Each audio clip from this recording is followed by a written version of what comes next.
शिव भक्ति करता है। कितना सबको मेरे बाबा ने खूब दिया। आप सब बताना, जो पहले कुबेरेश्वर धाम आए होंगे, अगर यहां से नहीं मिलता तो ये लाखों की संख्या में तुम लोग आते।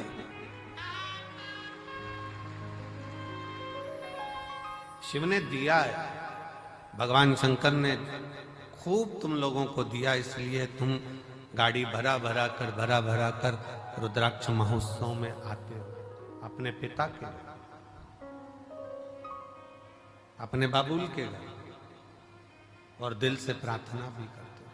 रोज प्रार्थना करो और शिव से कहो, तेरा ही दिया खाया पिया है, तेरा शुक्रिया है, तेरा शुक्रिया है। मुझे भोले बाबा ने बहुत दे दिया है, तेरा शुक्रिया है, तेरा शुक्रिया है। ये जायदाद दी है, भोला औलाद दी है, ये जायदाद दी है, भोला औलाद दी है। मुसीबत में हर वक्त इमदाद दी है, मुसीबत में हर वक्त इमदाद दी है। तेरा ही दिया मैंने खाया पिया है, तेरा शुक्रिया है, तेरा शुक्रिया है। मुझे भोले बाबा ने बहुत दे दिया है, तेरा शुक्रिया है, तेरा शुक्रिया। ये उसकी कृपा से मिला।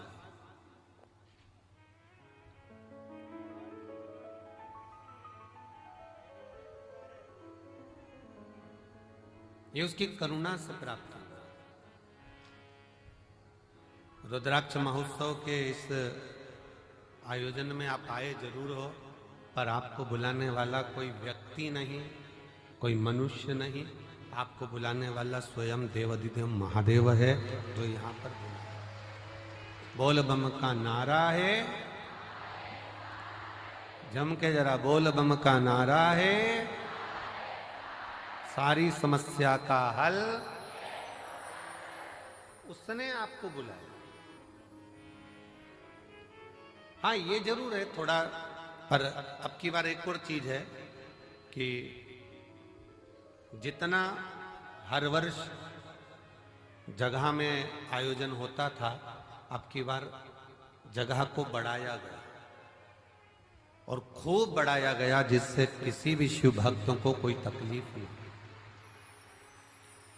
और मैं प्रशासन को भी धन्यवाद देता हूं, जिन्होंने भक्तों के आने के लिए कोई 1 किलोमीटर या 2 किलोमीटर किसी को चलना नहीं पड़ रहा, मात्र रोड पर उतरते हैं और 200 मीटर की दूरी पर चलकर आप कुबेरेश्वर बाबा के धाम पहुंच जाए।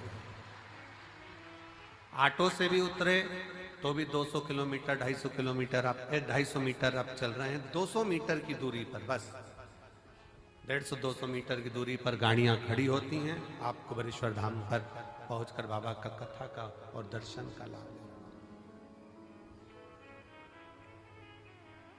दिल से 7 दिन अपने पिता के घर में रहकर दिल से भक्ति करो, श्री शिवाय नमस्तुभ्यम का जाप करो, कंकर शंकर की पूजन करो।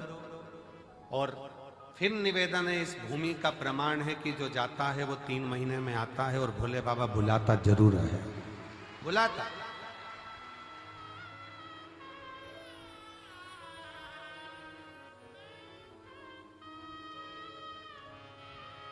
लाखों की संख्या में आप लोग यहां पहुंचे हैं। उधर का टेंट, इधर का पंडाल, इधर का पंडाल, ये 5 पंडाल, और उसके बाद पीछे के जो पंडाल भरे पड़े हुए हैं। कई लोगों को जिनका नियम है अपनी झोपड़ी बनाकर, अपनी चादर लगाकर, बांबू लगाकर, अपना बनाकर रहना, भजन करना, भोजन करना, ऐसे रहते हैं जैसे हम कल्पवास करने के लिए बाबा के 12 ज्योतिर्लिंग में आकर विराजमान। भक्ति कर, भजन कर।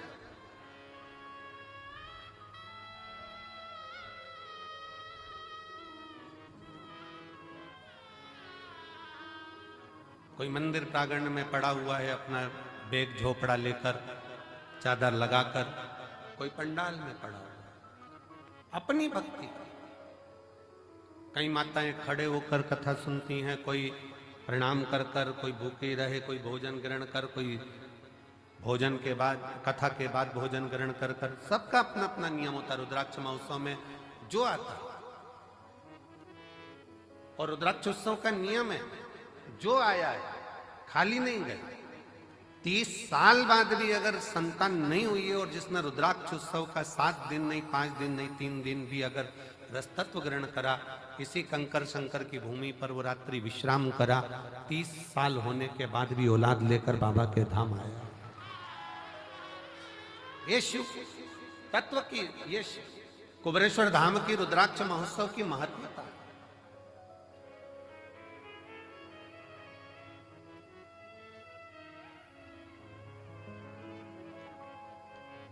ये 24,000 श्लोक का ये शिव महापुराण की कथा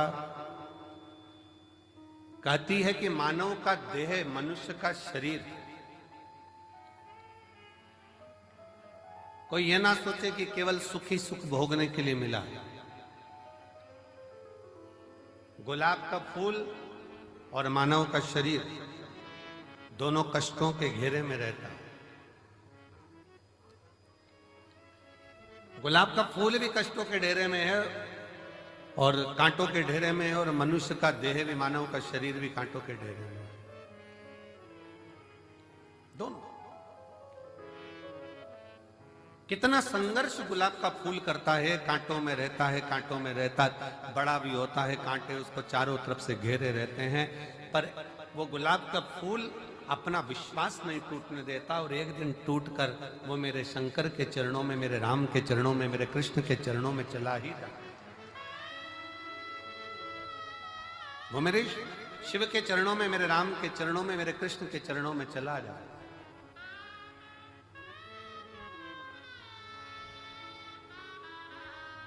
बस मानव भी इसी तरह से, मनुष्य का देह भी इसी तरह से बहुत संघर्ष का जीवन होता है। ऐसा नहीं मानव शरीर सरल है, बहुत संघर्ष का जीवन है। आए दिन तकलीफें सामने खड़ी होती है, कष्ट सामने खड़ा होता है, दुख सामने खड़ा होता है। परिश्रम करता हुआ मनुष्य आगे बढ़ता चले जाता है अपना कर्म करते करते, और परिश्रम करता करता मनुष्य कर्म करता करता आगे बढ़ता चले जाता है। और जब बढ़ता है तो एक दिन ऐसा आता है भगवान शिव की कृपा से कि वो अपनी मंजिल तक पहुंच ही जाता है, वो पहुंचता है अपना कर्म। और एक बात अपने स्मरण में रखिए, आपका भाग्य कर्म को नहीं बदल सकता। शिव महापुराण की कथा कहती है आपका भाग्य कर्म को नहीं बदल सकता, पर शिव तत्व कहता है कि आपका किया गया कर्म आपके भाग्य की लेखनी को जरूर बदल सकता है। बस कर्म ठीक करो, मत बुरे कर्म कर बंदे, वरना पछताएगा। भगवान की आंखों से तू बच नहीं पाएगा, तू बच नहीं पाएगा। अरे ओ अज्ञानी मत करना रानी, अरे ओ अज्ञानी मत करना रानी। तेरे कर्म का फल भी तू ही पाएगा, जैसा किया तूने तेरे आगे आएगा। मत बुरे कर्म कर बंदे, वरना पछताएगा। भगवान की आंखों से तू बच नहीं पाएगा, तू बच नहीं पाएगा। आप जैसा कर्म करेंगे वैसा फल मिलना, वो फल प्राप्त ही होगा। आप बस श्रेष्ठ कर्म की ओर अग्रण्य तो हो।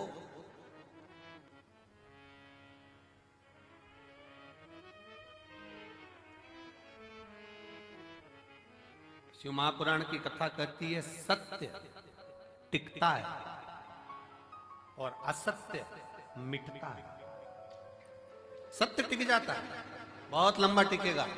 आप सत्य के पथ पर चलिए, अपनी मेहनत करते हुए, अपने कर्म को करते हुए, अपनी लगनता को बढ़ाते हुए, अपनी मेहनत को बढ़ाते हुए, अपने कर्म को आगे बढ़ाते बढ़ाते बढ़ाते बढ़ाते जब अग्रण्यता में बढ़ोगे तो निश्चित है कि आपका भाग्य बदलेगा। एक बड़ा सुंदर प्रसंग है।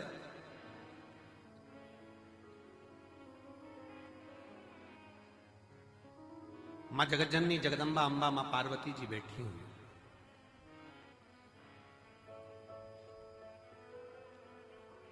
और मां अंबा मां जगज्जननी जगदम्बा मां पार्वती जी विराजमान है।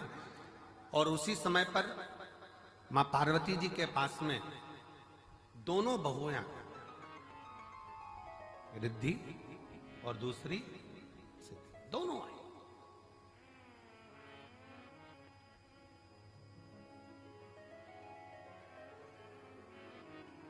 दोनों बैठी, प्रणाम किया।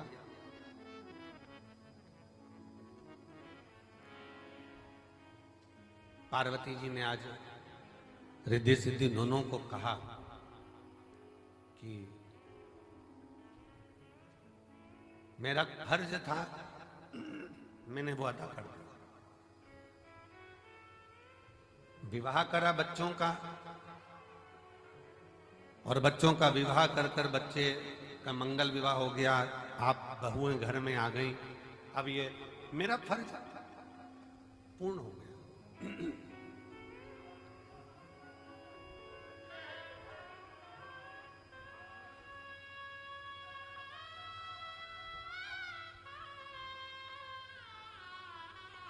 मेरा फर्ज मैंने अदा कर दिया। बहुएं घर में आ गई हैं, अब मेरा कर्म पूरा हो गया। तो रिद्धि सिद्धि में से रिद्धि ने भगवान शिव जी के सम्मुख में, भगवान शंकर तो थे नहीं, मां जगज्जननी जगदम्बा पार्वती जी विराजमान थी, मां अंबा बैठी हुई थी, और मां अंबा से निवेदन करा, रिद्धि मां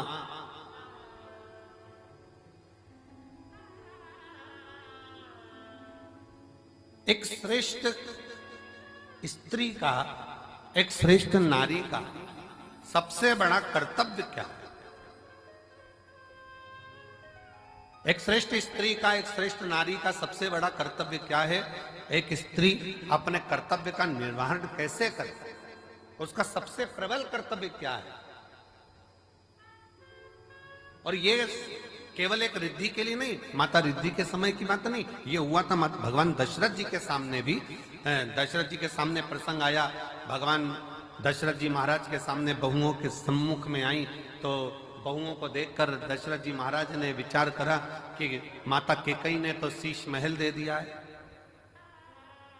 कौशल्या मैया ने भी सुंदर उपहार दिया है, मुख दिखाई में, माता सुमित्रा जी ने भी बहुत कुछ दिया है, मैं अपनी बहुओं को क्या दूं?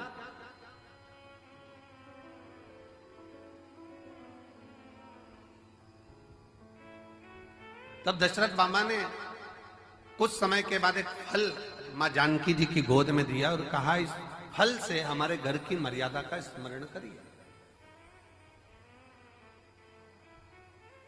जानकी माता ने उस फल के टुकड़े करे और वो फल दशरथ जी के हाथ में ले जाकर दिया।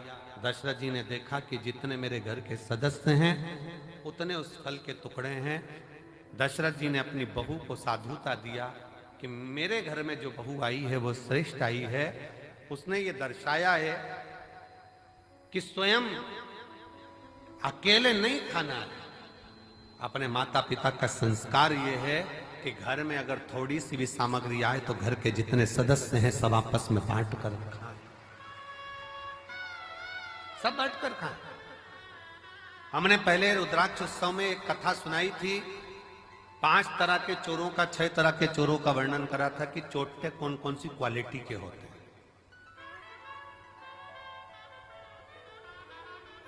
जिनके स्मरण में होगा उनको मालूम होगा कि चोर कितनी कितनी क्वालिटी के होते हैं। उनकी कथा हमने कही थी।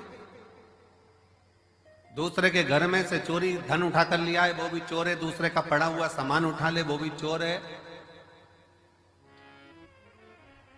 किसी के घर में बिना पूछे घुस गया, वो भी चोर है। ऐसे चोरों की अलग अलग क्वालिटियां बताई थी। उसमें एक चोट्टा और बताया। वो कौन सा चोट्टा था?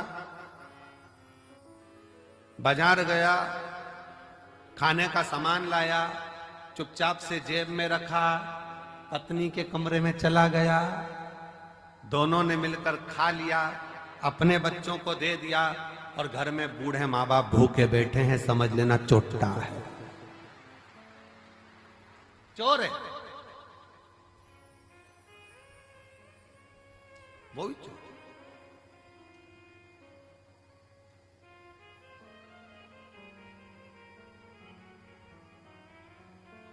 घर में बुजुर्ग माँ बाप बैठे हैं, अगर तुम एक पोहे की पुड़िया, एक समोसे की पुड़िया, एक कुरकुरा का पैकेट, एक वेपर्स का पैकेट तुम अगर लेकर आए हो, एक एक्स्ट्रा लेकर आते, बुजुर्ग माँ बाप को दे देते। शास्त्र कहता है बच्चा और बूढ़ा एक समान होता है। जितनी खाने की ललकता बच्चों में होती है, उतनी ललकता बूढ़ों में भी होती है, बुजुर्ग में भी होती है। थोड़ा सा समर्पण यदि आपका हो तो आपके जीवन की सहजता, सरलता और श्रेष्ठता हो जाए। चोरों में भी ये चोर माना गया कि आप स्वयं खा रहे हो, स्वयं ले रहे हो। यहां तक कहता है स्वयं खा लेना सुकृति है, छुड़ा कर खा लेना विकृति है, और बांट कर खाना यह भारत देश की संस्कृति है कि हम बांट कर खा।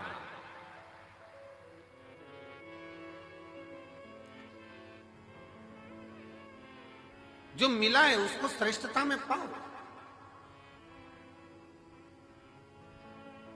जो प्राप्त हुआ है उसको सहजता में लीजिए।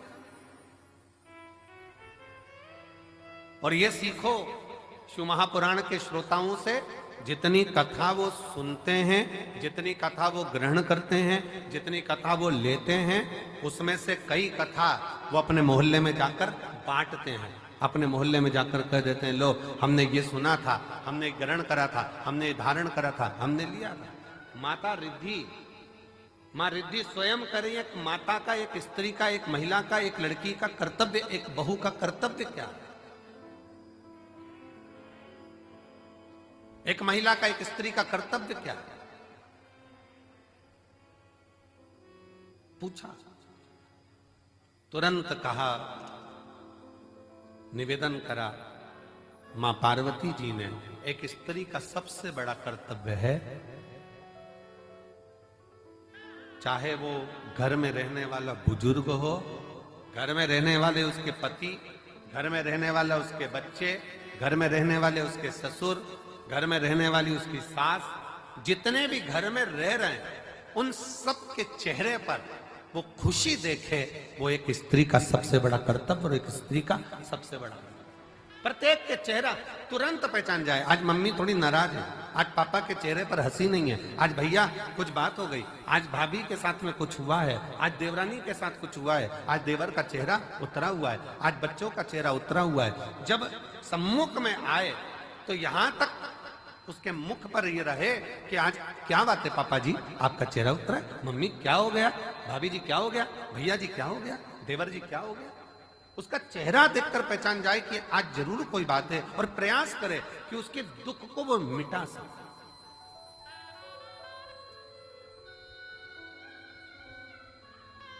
एक बात बहुत अच्छे तरह से कहेंगे, आज के जमाने में भूखे को भोजन कराने वाले ढेर सारे हैं, कम है क्या? जम के बोलो जरा। आज के जमाने में भूखे को भोजन कराने वाले बहुत सारे हैं, पर आज के जमाने में जो भूखा है, जो भूखा रहता है, उसको कमाने का तरीका सिखाने वाले कम है। भूखे को भोजन देने वाले बहुत सारे मिलेंगे और कहेंगे हम इनको भोजन करा देंगे, हम इनको लंगर करा देंगे, हम इनको भंडारा करा देंगे, ये भोजन करें, ये भोजन ग्रहण करें। पर अपने भीतर एक बात उतार कर रखिए कि किसी को भोजन करा रहे हो वो आपकी दया है, आपकी श्रेष्ठता है, भगवान की कृपा है, भोलेनाथ की करुणा है। पर उसके साथ एक बात और स्मरण में रखो कि जो बहुत दिनों से भूखा है, रोज कुछ ना कुछ बातें, रोज तकलीफ में, रोज कष्ट में, रोज परेशानी में, तो उसको समझा कर देखो हम कब तक आपको देंगे, हम कब तक आपको प्रदान करेंगे। एक काम करो, आप कुछ काम चालू करो, कोई व्यापार चालू करो, कोई व्यवसाय चालू करो, कोई ऐसा कार्य करो जिससे तुम्हारे जीवन में 2 रोटी रोज की आए और तुम्हें किसी के आगे हाथ फैलाना ना पड़ जाए। शिव महापुराण की कथा कहती है कुबेरेश्वर धाम पर आने वाला एक एक व्यक्ति, एक पत्र है,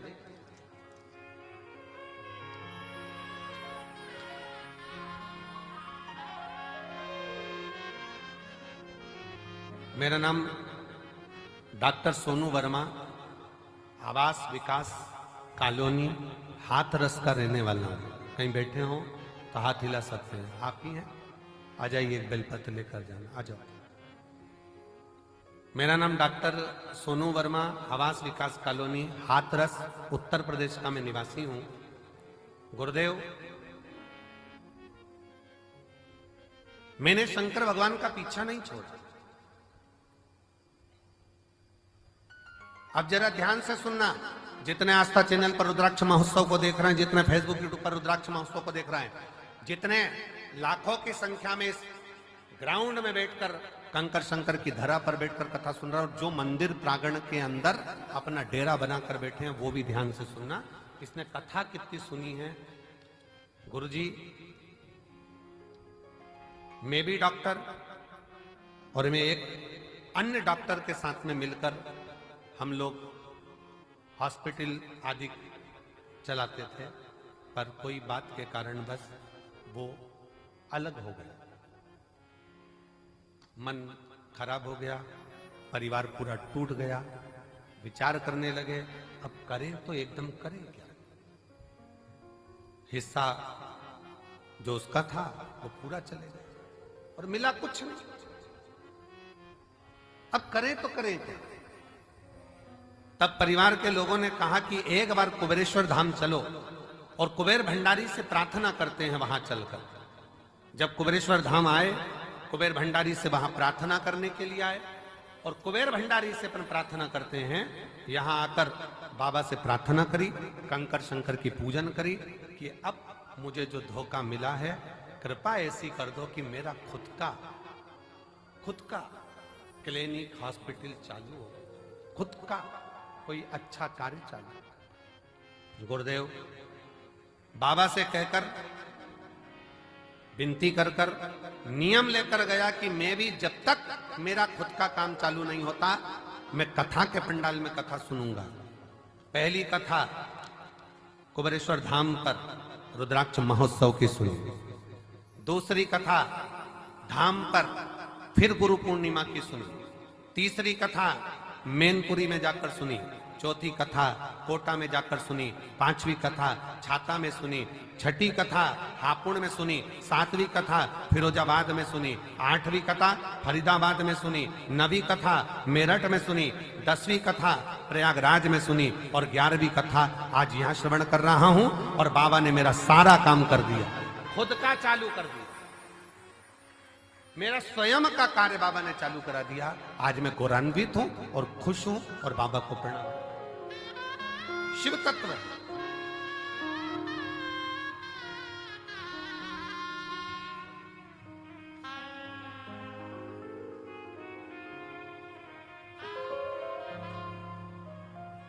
और मैंने तेरे ही भरोसे बाबा, तेरे ही भरोसे हवा बिच उड़ती जावांगी बाबा, डोर तो छठीला में कटी जावांगी।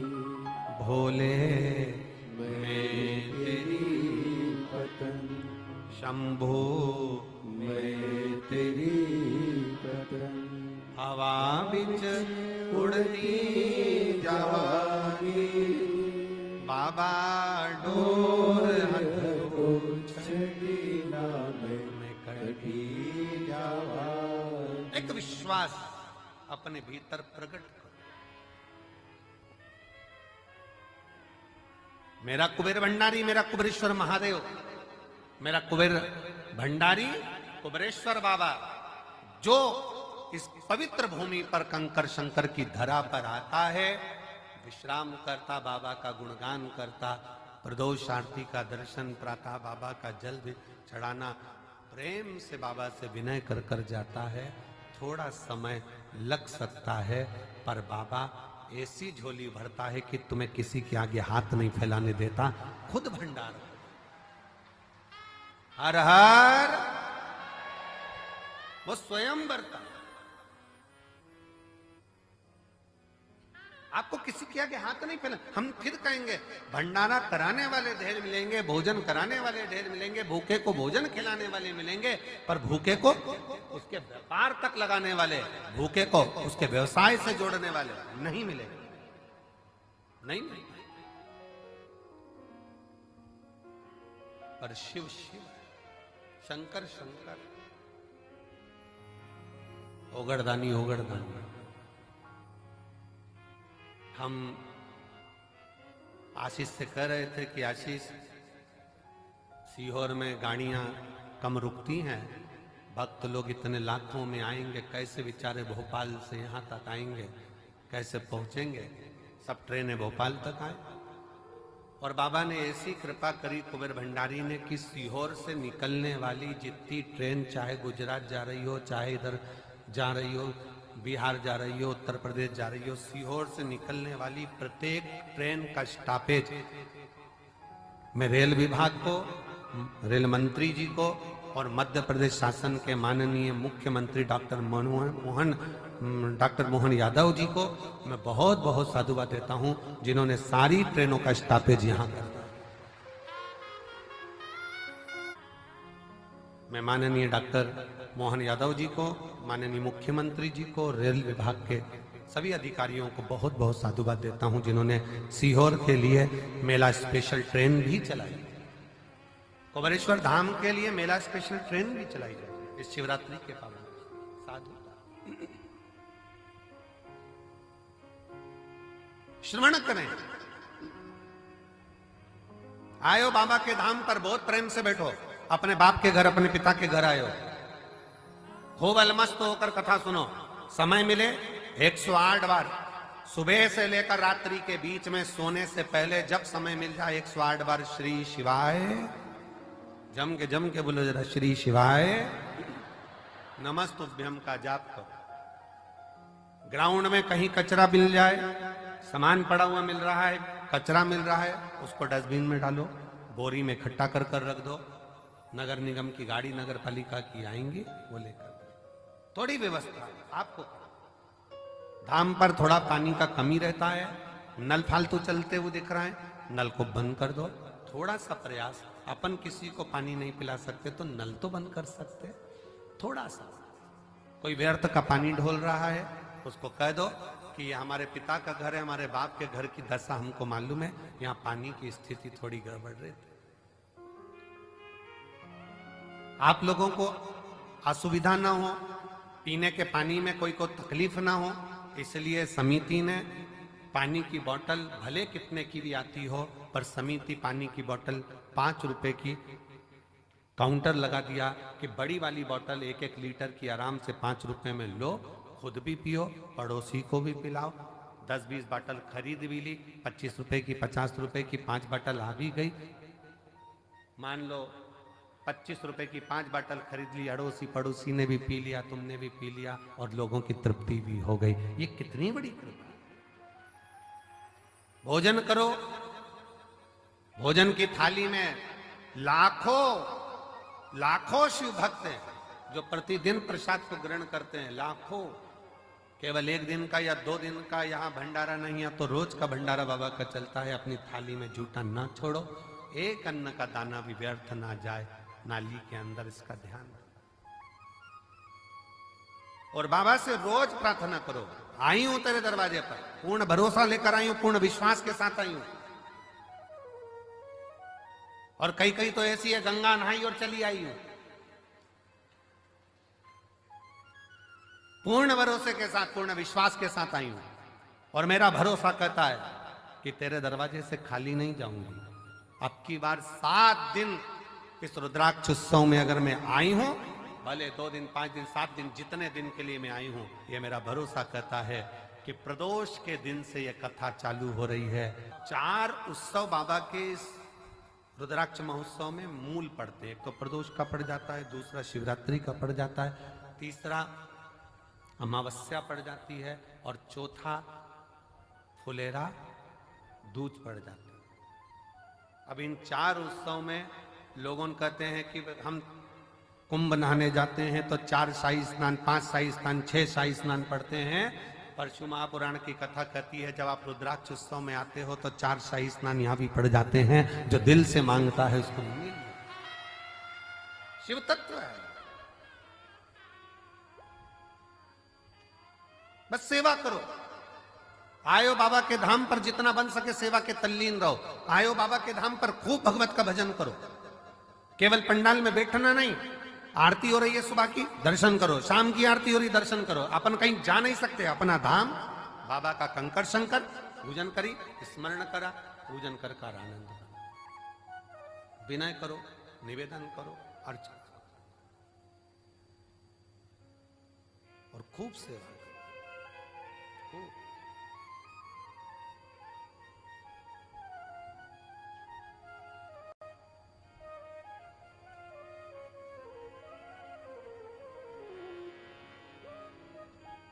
शिव तत्व है। भगवान शंकर की पवित्र कथा शिव महापुराण की कथा कह रही है।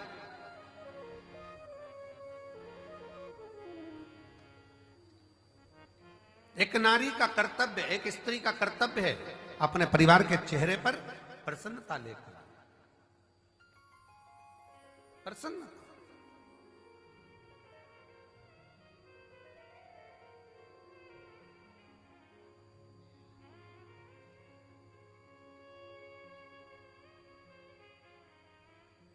सुना, रिद्धि के मन को भा गया। रिद्धि ने अपने मां अंबा जगदम्बा मां पार्वती जी से विनय कर कर कहा, मां अब आप बाबा की सेवा करिए। हम आप दोनों के लिए तो श्रेष्ठ है, संपूर्ण जगत के कल्याण के चेहरे पर, संपूर्ण जगत के मुख पर हम प्रसन्नता देखना चाहते। संपूर्ण भगवान गणेश जी महाराज की धर्मपत्नी रिद्धि सिद्धि को अगर भगवान स्वयं जगत जननी जगदम्बा ने यह कहा कि केवल 1-2 के चेहरे पर नहीं, पूरे परिवार के चेहरे पर प्रसन्नता होना चाहिए। और शंकर भगवान का परिवार कौन? ब्रह्मा ब्रह्म लोक में निवास करते हैं, भगवान विष्णु वैकुंठ लोक में निवास करते हैं, और मृत्यु लोक का कोई देवाधिदेव है, मृत्यु लोक का कोई अधिपति है तो वह देवाधिदेव महा। तो आप कौन है? जो पृथ्वी पर जन्म लिया, सर्प पृथ्वी पर जन्म ले रहे हैं, पशु पक्षी पृथ्वी पर जन्म ले रहे हैं, सारे देवता अगर पृथ्वी पर जन्म भी ले रहे हैं तो वो भी भगवान का परिवार ही कहलाएगा। मृत्यु लोक में जिसका जन्म हुआ है, संसार सागर में जो पैदा हुआ है, मृत्यु लोक में जो जन्म लिया है, वो शंकर भगवान का रिश्तेदार, भगवान शंकर का संतान, भगवान शंकर का परिवार वाला, भगवान शंकर के कुटुंब वाले। आप और हम सब शंकर जी के परिवार वाले हैं, इसलिए बड़े अकड़ के रहना चाहिए शिव जी के परिवार वाले।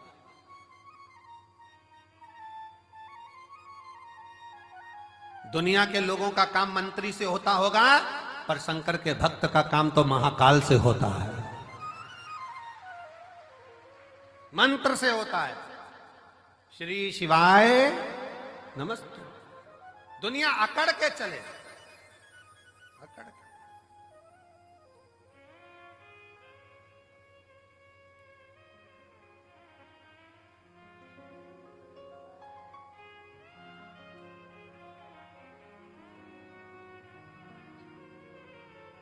और हम तो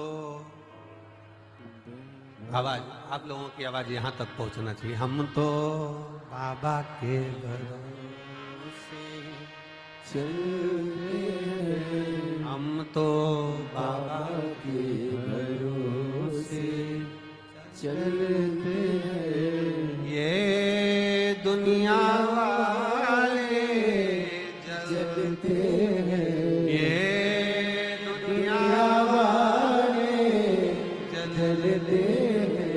हम तो बाबा के भरोसे चलते हैं। आप उसके आश्रित हो, उसके आश्रित, और उससे विनय करते हैं, निवेदन। एक पत्र है, देखिए,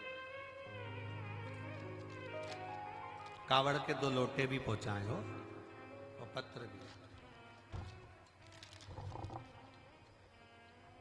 मैं रेखा रघुनाथ शिंदे, परवणी, महाराष्ट्र की रहने वाली हूं। कहीं बैठी हैं? आप ही हैं? आ जाओ, आ जाइए। बेटी आई है क्या साथ में? नहीं आई है? आ जाओ, आप लोग आ जाओ, बेलपत्र ले जाओ। 8 अगस्त 2022 को मेरी छोटी बेटी 11 साल की अचानक हॉस्पिटल में भर्ती किया गया। तबीयत गड़बड़ हुई, आईसीयू में रखा गया। आईसीयू में रखा और बहुत तकलीफ से गुजर रही थी। डॉक्टर ने उसका ऑपरेशन करने के लिए कहा। उसे पेनक्रिज हुई, पर सूजन आ गई थी। उसके पेट में 3 गठान हो गई थी। मेरी बेटी से 11 साल की मेरी लड़की, जिसके पेट में 3 गठान हो गई, पेनक्रिज में सूजन आ गई। बेटी से मिलने मेरी सहेली आई, तभी उसने मुझे शिव महापुराण की कथा के बारे में बताया। मैं टीवी पर कथा देखती और हर दिन शंकर जी के मंदिर में जाकर जल और बेलपत्र लेकर उसे पिलाता। मेरे पूरे परिवार ने पशुपति व्रत किया और कहने बाबा से विनती करने लगे, अपने बच्चों के लिए कुछ भी कर सकती हूं, ऐसा विचार कर आपकी कथाएं सुनती रही। गुरुजी, इतनी तकलीफ बच्ची को थी 2022 से। 17 कथा मैंने पंडालों में सुनी है अपनी लड़की के लिए। कारण डॉक्टर ने कह दिया था कि इसका ऑपरेशन हम उसके गर्भ के गठान का कर देंगे, पर जब ये बड़ी होगी उस समय पर ये गठान जो है इसकी सरल नहीं है, सहज जांचे भी होगी और वो सहज नहीं है। बड़ी बीमारी के चांस बताए। टेंशन में पूरा घर हो गया।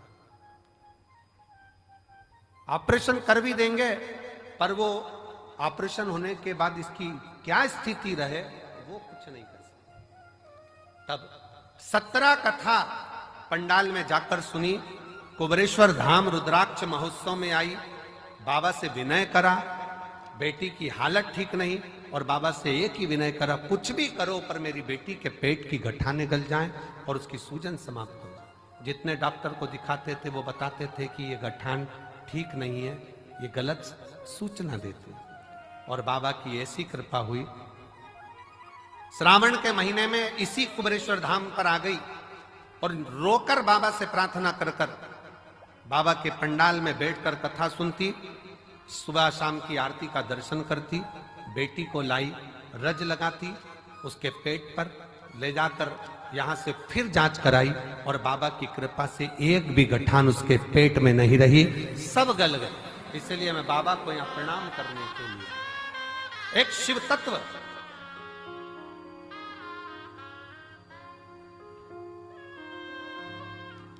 गुरुजी दुनिया हंसती है क्या कथा सुनने से, क्या दुख चले जाता है? पर कोई मुझसे पूछे कि मेरी बेटी को नया जीवन दिया है शिव महापुराण की कथा, शिव तत्व।